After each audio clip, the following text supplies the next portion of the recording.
so I put up my first Lightning node tutorial, and I'm like, okay, cool. I've got, I'll make some channels and everything. And then in the tutorial, I was like, oh, I'll get lots of channels. Everybody, you can connect to my node. And so I end up with like 200 and something channels, and I'm like, oh great, I've got so many channels to go.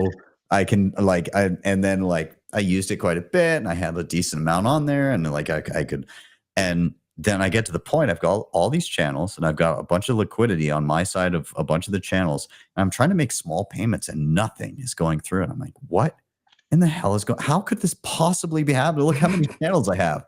And then I'm like, okay, I got to get in there and see what's going on. I start looking at the channels. What do you think happens when somebody is setting up their first Lightning node and they're watching probably the only video that happens to be out there on it, and they're like, okay, I'm going to open a channel, keyword a channel.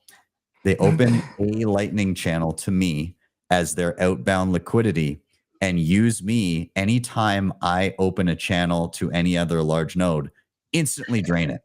So I have all of these channels with liquidity on my side that are connected to nodes with no other channels.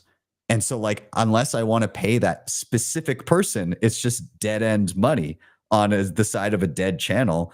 And so I'm like, I had to gut the node. I had to close. I was like, that's it. I'm closing I closed every single channel, started from scratch, got like a big ass, I paid for like a huge channel. I got a couple, and now I'm like, oh, now it works.